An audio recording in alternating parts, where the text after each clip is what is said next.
What's up, Tesla family? It's Ray J back with another video. And in this one, I want to break down what's happening with SPY, Tesla, and the broader markets. I'm also going to talk about some key levels to watch for Tesla stock and what's happening with the news. Just know that I am not a financial planner, so take nothing I'm saying as financial advice whatsoever. And also, if you guys can, please check out my Moomoo link that's down below or use my QR code right here to sign up. If you sign up for Moomoo with the link down below and deposit $100, you're going to get $20 for free Nvidia stock. If you deposit $2,000, you're going to get $50 worth of Nvidia. Deposits $10,000 to get $300 worth of the stock, or deposits $50,000 to get $1,000 of free Nvidia. You're also going to qualify for a 3.6% APY base rate plus a 4.5% APY extra for 3 months, making the total of an 8.1% APY. The offer ends very soon, in just a week from now, so check it out before they run out. Anyways, now let's talk about what's happening with the market. So as far as Tesla's going, we had this consolidation over here that was going on. Then we got this rejection taking us down to this low, forming a double bottom. Then we attempted to rally, but instead of just going straight up, we did talk about how Tesla has hit resistance at 460, how we did like to reject here in the past, and how there was a very, very good chance of Tesla coming down a bit before it potentially sees a big reversal and then starts to rally for the end of the year, right? A move like that is very possible. But as of right now, we're taking this one step at a time, and Tesla's gap down this morning is also falling as time goes on. So the question is, why is Tesla dropping? Well, one reason is because we have this news that came out that despite the fact that Tesla is a leader when it comes to EV sales, manufacturing, real world AI, renewable energy, and other things like that, Morgan Stanley has a different perspective. Their analyst, Andrew Percoco, he basically came out and he downgraded his recommendation on Tesla from an overweight to an equal weight rating, but he did increase his price target to $425 from $410 a share, which is ironic. But overall, there is a downgrade in terms of their valuation. They're saying it's more of an equal weight rating instead. They also are saying that the current valuation metrics do not justify a buy rating, and he does predict a choppy environment for Tesla for 2026. That's his opinion. He also said that once again, Tesla is more than just an auto manufacturer, but he does see some downside to estimates for a central part of its business. Based on what he's seen when it comes to sales and other factors, that is what he's seeing. He also sees that once again, he's very optimistic when it comes to FSD, but his volume estimates are not the strongest. He thinks they're going to be about 13% below the consensus ratings. So that's part of why we're seeing this downgrade so far. So that's part of why Tesla's down a bit. For the overall market, though, we have consumer inflationary expectations today at 11 o'clock a.m., alongside the 3 and 6 month bill auctions at 11:30 a.m. Eastern Standard Time. So keep that in mind. Besides that, as we just got PCE and other pieces of data, the market is almost fully priced in a Fed cut by about 25 basis points. So the question is, what happens when the announcement comes out? Is it like buy the rumor, sell the news? We'll see about that. And then we're seeing yields going up, approaching FOMC. We'll see how this ends up reacting. Besides that, this is what the earnings calendar looks like. So keep that in mind. With that being said, what do I think Tesla's going to do? We're showing some weakness, but here's the thing.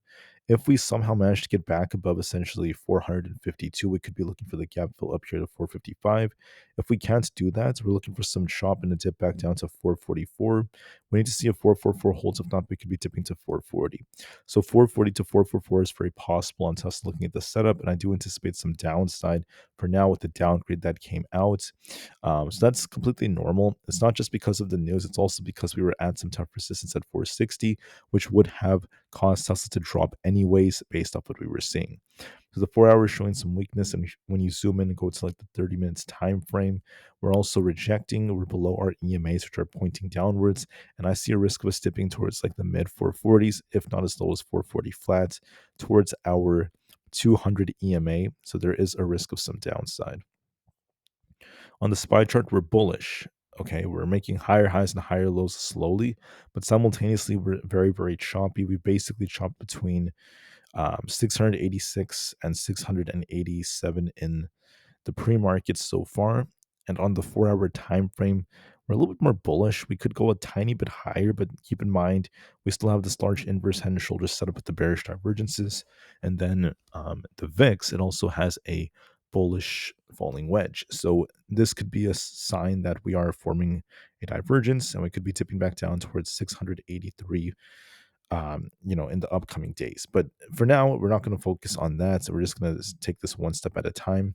There could be bigger downside coming as well after FOMC. But for now, I see us kind of like chopping around and slowly climbing for 688 to 689 on SPY.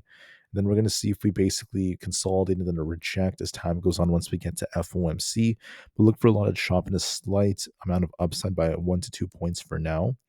On the QQQ, I think we could be retesting 629 to 630 and go a little bit higher. We're going to see if we end up losing 622 to start dumping, but I'm looking for some consolidation and attempt for 629 to 630. And then we're going to see if we reject near there and form that right shoulder.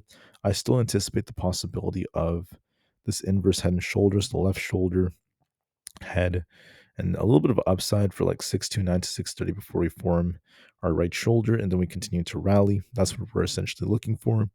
As we push higher, the bearish divergence is getting stronger, but I think that the triple Q basically chops around and slowly pushes a little bit higher towards the highs from Friday, and then we're going to see if we reject. So we're not ready for big downside yet, but we're going to slowly try to push. The Russell's pushing to 252. We'll see if that breaks for 255, and then we'll see if we reject or not. On ES, we're consolidating, but keep in mind there's going to be some tough resistance at 6,900 and 6,925. However, when you zoom out, just like this, we basically have this inverse head and shoulders right here. So we're going to see what happens with this left shoulder, head, and then right shoulder. We're going to see if we form an inverse head and shoulders like this. 6,900 is going to be kind of tough to break. We're going to see if we turn from there back down.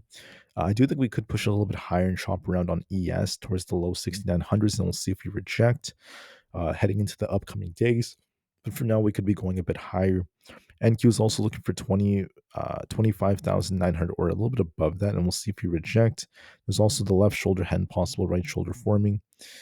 Looking at Bitcoin, we dumped and we're starting to bounce a little bit. We could be going for 93,000 again. We'll see if we turn back down, but there's some upside.